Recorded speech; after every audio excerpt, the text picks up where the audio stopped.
We're very fortunate to have a couple of moments with Judy Dierks. So, Judy, who's this? This is Highlight Australia. He belongs to Janelle Duffy. He comes from Victoria. And I've been lucky enough to have him for just over a year now. And it's just this year I've been able to take him out and compete with him. Well, congratulations, because you've done the 2 novices this morning. Yes, and he was really good. The first test, he was a little bit tense up there. He got 71.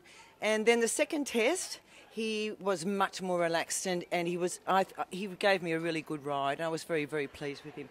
Now, Judy, I've got to ask, you are such the family for Australian dressage. How many dressage nationals do you think you've been to? Well, I have to say it's quite a few decades. It's quite a few decades. I don't know. I really started in my 30s, I guess, and I'm in my 50s. So it's very revealing.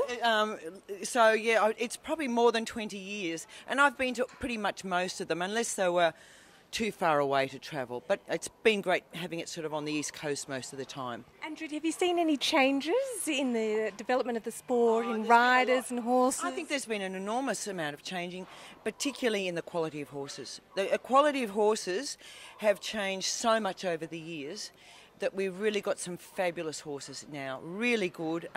People are breeding great horses. People are buying great horses.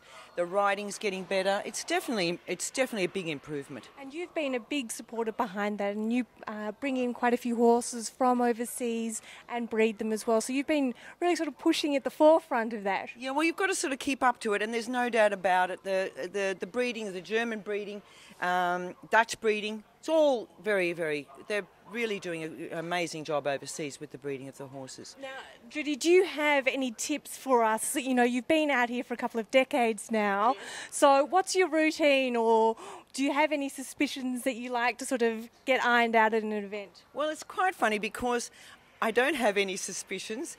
And I find the best thing that I can do with my performances is to stick to a solid sort of training regime, that I don't change things too much. And the horses seem to mellow into that and feel comfortable with that. I don't change things too much at all. I don't change anything before normally a competition. It's just they get regular training every day, and I try not to change things too much. A lot of us always get very stressed when we're at a competition, and you know that adds another dimension that a horse isn't used to. So it's nice to hear that you don't try and change a lot, because obviously you're changing the environment and the nature of where you are. Horses really do. I think they really do. They love a routine, and they feel comfortable with a routine that they understand. And I don't think it's good to change things too much. If something's working okay, build on it and stick with it. It's always great to have new ideas and all those sort of things, but don't change things too much.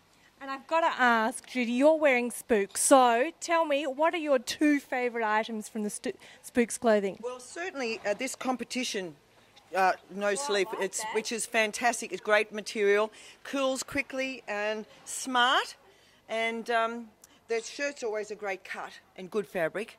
I mean, they've got some great stuff. It's lots of detail and good cuts, and I'd love that. It's much better than the ordinary things that we used to get here. So again, here we are importing clothes now from overseas, as well as horses. So I know it's great to do Australian, but it's also we should we'll be catching up with things too, with manufacturing also here, and we are catching up with the breeding. And Judy, can we have a quick look about what you packed for an event? Yeah. Is that okay? Can we come and have a full tour? It's an open book in there. There's nothing. We can comment on whether or not it's clean, in order. Oh, it's not really, because I've just done 2 tests and I've got another one to do. But look, it's.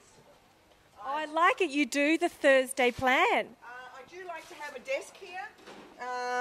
I'd like a little bit of music. I've got to have my makeup. Any particular makeup that you recommend over another? Do you like NARS? Yes, that's very good. Look, I'm always swapping and changing with brands. The biggest thing is to get something that's very wearable and doesn't run off too much when I'm sweating, because I get covered in sweat because it's, you heat up anyway. But no, look, everything's a bit of a mess. I've got 2 tack boxes, one for Ferramo, one for highlight. Can we have a sneak peek about what is in one of those tack boxes, please, Judy, for people at home? Just got my usual things in there. It's nothing special. Saddle bridle. Easy and mobile, which is fabulous. Easy mobile. And the all-important mirror. Mirror. It's the best. Well, I had a mirror that I used to bring all the time, but of course they got broken. And just as well, I'm not suspicious. Otherwise, I would have thought it was 7 years bad luck. But I can't break this one, so that's quite good. But no, there's the groom's bag that she goes walking up with me, and lots of sugar. Oh, yeah, sugar. So you're a sugar girl, not a carrot girl. Oh, I like giving them sugar because certainly when they're being ridden, it helps them to salivate. And when your horse salivates in the mouth, that also helps to lubricate the flow of the bit in the mouth than a dry mouth. So it really, the sugar's a good thing. Good tips to have. Thank you. It's definitely, it really helps to create a salivation. And salivation is what you really want the horse to have. It really creates much more fluency. Carrots are good, but and it's easier to have sugar in your pocket too. So do you give a sneaky cube of sugar before you go in? Of course. Oh, it? Yeah. No, if we stop, we give them sugar. Not loads and loads and overdoing it, but yeah, a reward and a pat, and then he goes in, and then he gets another one when they come out, and come back here and just try to reward them because, we're asking them to do a lot, going to difficult places. So if they do it for us, I think we've just got to be as nice as we can, and they learn to love it, of course, very much. And I'm sponsored by Copper Ice and Nature Vet, and I've got all their products. Wow.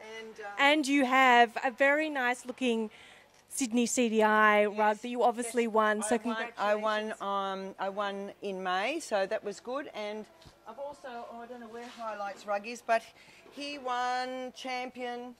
He was champion novice horse at the state championships. Wow, congratulations. So they're both wearing... What an exciting future with him. Yeah, no, really good. It's been an interesting run with him. He was, in the beginning he was not that easy, and it took me quite some months before I even thought about taking him out. But so I started at the beginning of the year, and I can tell you, I'm so pleased with him. It's hard with stallions. They're brilliant when they work with you, but if they don't work with you, it's very, very difficult. Well, I'm glad that you're on board and I'm not on board. And Judy, thank you so much for the very quick tips, and good luck this afternoon. Thank you so much. Thank you very much. Thank you.